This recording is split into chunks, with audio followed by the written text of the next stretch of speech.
In today's video, I am going to show you my payday routine. This routine has allowed me to be technically mortgage free at 32 years of age, and I think it's the best way to supercharge your finances. I have talked to many people making good money that feel broke.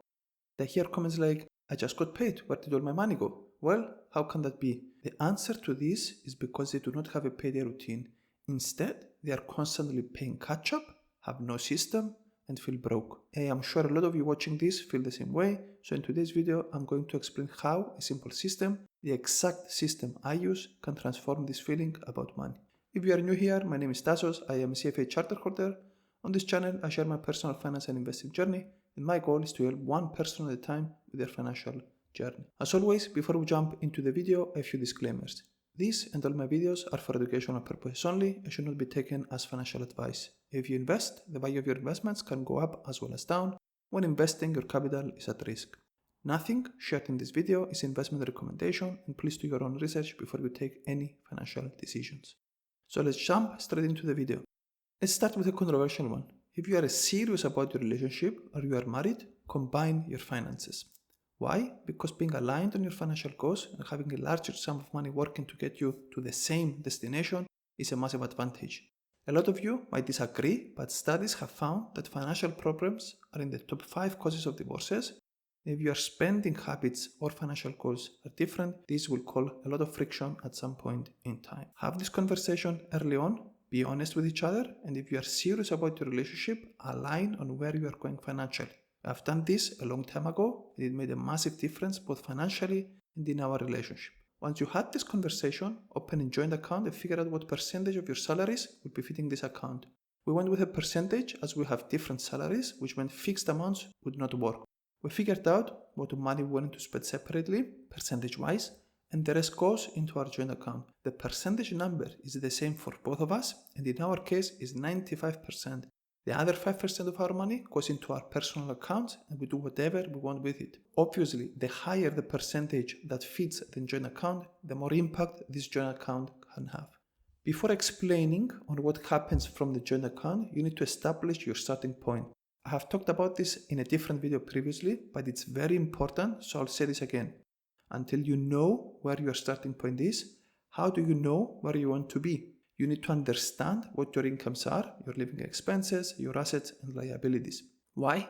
Because being financially aware helps you make sound financial decisions. You can now instruct your money with purpose. Once you established your starting point, figure out your living expenses, any money you want to put aside for fun activities, what percentage of money you can pay yourself. Money that you can put aside to work towards reaching your financial goal. Once you get paid, pay the fixed percentage into the joint account, and then the first payment that should go out from that joint account is paying yourselves. This is the notion of paying yourself first, and I would say a good percentage to pay yourselves first from the joint account is 25%. This can be different for various people depending on their situation, but that's my target. By doing this, as soon as you top up your account, you guarantee yourself that you can increase the amount of money that can be put to work for you. A lot of people pay themselves last and often realize that at the end of the month there is no money left over to save or invest. Paying yourself first guarantees that part of your hard-earned money continues to work for you and not for someone else. The money you pay yourself with can then flow into savings, investments, or paying down debt. My preference is to firstly build a 3 to 6 months emergency fund. This fund should cover 3 to 6 months of your living expenses and should give you enough of a buffer to absorb any unexpected expenses and provide you with peace of mind. Once this fund is filled, the next target is to eliminate bad debt. This is all debt except your primary residence mortgage. Any debt that is more than 7%, I would personally tackle it aggressively. There are 2 ways to tackle bad debt, the snowball approach and the avalanche approach. The snowball approach is where you make the minimum payments to all your debts and then overpay the debt with the smallest balance. The avalanche approach is where you make the minimum payments to all of your debts and then overpay the debt with the highest interest. The snowball approach is the psychologically correct approach, as the idea is that fast wins will keep the momentum going, and the avalanche approach is the mathematically correct approach. Figure out what method works for you and go for it. Both methods are fine as long as it works for you. The point is to get rid of high interest debt that sets you back. The average credit card interest in the UK is 36%, so for every £1,000 in bad debt, you pay £360 only in interest per year. Paying bad debt as quickly as possible helps. Once you paid off your bad debt and you have put aside an emergency fund, it is now time to invest. Choose a tax advantage investing account such as stocks and shares ISA if you are based in the UK, or a Roth IRA if you are based in the US. If you want to set it and forget it, choose a broad-based passive ETF tracking the market and invest every single month a fixed amount. If you want to learn about investments, research businesses, and manage your own portfolio of stocks, you can go down the path of picking individual stocks. Either is fine as long as you know what you are doing and why. Probably you will end up somewhere in the middle. Before we move to the next step, a small tip here. If you also have a mortgage on your house, you can play with the ratio between investing in a tax-advantaged account or overpayments on your mortgage. The decision depends on your risk profile, how high your mortgage rate is. I did both for a period of time, but transitioned to focusing only on debt this year as I wanted to be technically debt-free as early as possible. This is purely down to you, but make sure you don't delay investing for too long. You will see that this system and the idea of paying yourself first guarantees that you will go down the path of saving, paying down bad debt, and investing. In other words, you guarantee that you will have an army of money working for you 24/7 and not against you. That's fundamentally very important as money now becomes a tool to help you get where you want. Money shifted from something that holds you back to something that propels you forward.